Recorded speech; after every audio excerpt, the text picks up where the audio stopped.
The month of May is finally upon us. That means we're only 2 weeks away from watching 29 great drivers and Devlin DeFrancesco hurtle around 500 miles of the Indianapolis Motor Speedway. Before that though, we've got to put up with the road course instead. On the bright side, the GMR Grand Prix at least doesn't have a name I can cancel myself over. Those who aren't sure what I'm on about can just watch the first 30 seconds of my last IndyCar video. Before we get into things though, I do have a couple of announcements. Firstly, a big thank you again for all the recent support on all the comedy reviews, and if you end up enjoying them, be sure to drop them a like and subscribe to the channel, as that, funnily enough, really helps me out. And if you're watching this video on release, it's also my birthday.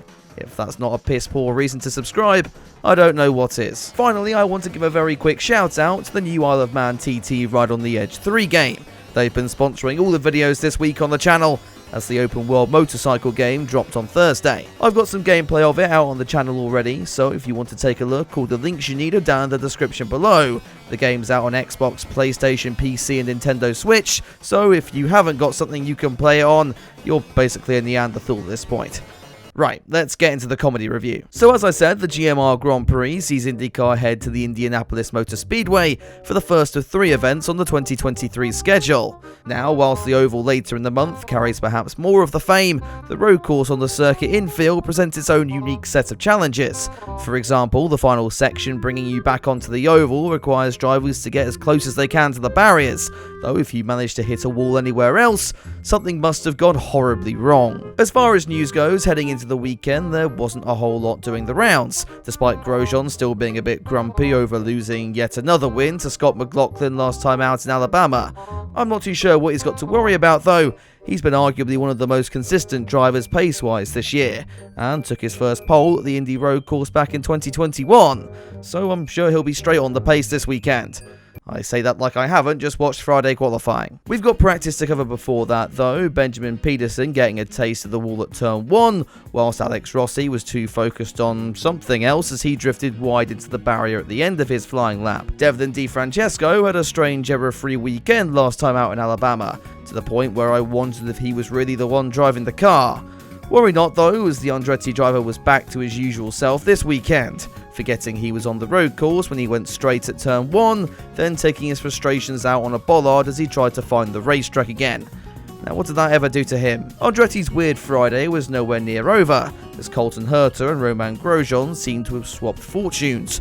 Romain was just plain underwhelming, and Colton was on fire. The cars sure seemed to be taking a bit of a battering, with the track, and especially pit road, a lot more grippier than anyone expected. This was damaging cars' clutches and causing a raft of reliability issues, but on the bright side, this is probably the fastest Helio Castroneves has gone all year. Kirkwood's engineers tried to solve this problem by pushing the American around the circuit, giving up quickly after realizing they might struggle to beat the fastest time that way. Meanwhile, Santino Ferrucci even suggested pouring water onto his grid spot. This was a surprisingly clever solution, made even more surprising given it came from the brain of Santino Ferrucci. O'Ward and Palou would top practice 1 and 2 respectively, leaving us with qualifying to round out Friday's action. The first part of said quali session was about to see the order well and truly mixed up, big names like Newgarden, Grosjean and Canapino all failing to make the cut. They would join the rest of the dropout regulars as the remaining 12 cars geared up for round 2. The shocks here would continue, Ericsson, Dixon and Power all unable to progress, though the spotlight was on the number 45 car of Christian Lundgaard. The 21-year-old Danish driver was on fire throughout all of qualifying, going on to grab pole ahead of Rosenqvist, Palou and Harvey. Yeah, sorry, what's he doing here as well? It was a mixed up grid then, and with potential rain in the air, this was going to be a cracking race. So let's not waste any more time and get right into it. As the cars got into formation, everyone thought the battle for P1 would be between pole sitter Lundgaard and Alex Palou behind. What we didn't anticipate was Benjamin Pedersen coming from absolutely nowhere. The rookie got his 5 seconds of fame as he peeled into the pit lane to effectively retire. He did re-emerge 4 laps down later in the race, but then just did his typical thing of trundling around and, I don't know, being Benjamin Pedersen. Anyway, everyone else was busy hurtling down towards turn 1. Lundgaard held the lead, but teammate Graham Rahal was less lucky, his machine turning into a pinball as it was battered between cars and sustained heavy damage to the rear. Incredibly, everyone was still pointing in the right direction though. Stingray behave. David Malukas threw an ambitious move down the inside of Scott McLaughlin, the Kiwi another to sustain damage in the turn 1 melee. As he battled to stay alive, Palou managed to slip ahead of Lundgaard and into the lead. We'd had a lot of action then on lap 1, but the drivers had, for the most part, raced fair so far. They got bored of that by lap 2, however. Stingray Rob and Romain Grosjean were busy playing a game of who had the biggest ball sack on the brakes coming down into turn 7. Unfortunately for Stingray, he ran into a wild David Malukas, wiping both drivers out of the GP. There seemed to be a little debate over who was at fault in this one. However, given only one of these drivers follow me on Twitter, Stingray, your name isn't saving you this time. That brought out an early caution, and more drama was soon on its way. Will Power forcing Kyle Kirkwood off the track at T1. I don't know how Kirkwood took this, but given he then proceeded to pile drive Power off into the grass, I'm going to assume he wasn't best pleased. Kirkwood was penalised for his actions as Palou decided he was going to be a 2023 Red Bull and stormed clear on the alternate tyres. The red ruled rubber wasn't loved by all, however. Grosjean and Newgarden pitting early on lap 18 to throw them in the bin, and hats off to Joseph here for not murdering his pit gun in the process. Palou was next to bail onto the primaries, promoting Lundgaard back into the lead, the Danish driver needing to push being on the opposite strategy. That was hindered somewhat by his own teammate though, who had got into P1 by just not pitting, but was now moving so slowly the AMR safety team were checking he hadn't stopped on circuit. Ray Hall was then about as useful as a soggy tissue as he held up Lundgaard and got himself an invite to Alex Palou's next birthday party.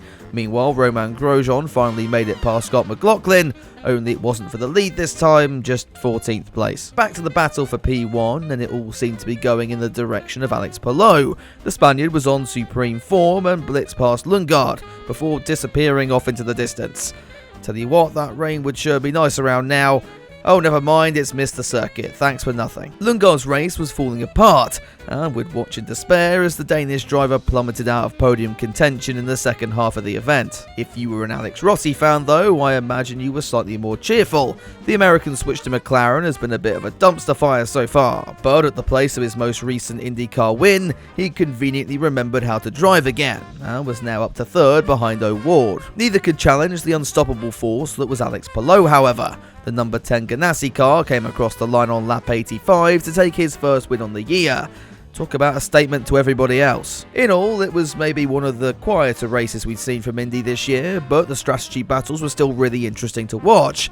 It's really a shame that we never got that rain. I feel that it would have made all the difference in this one.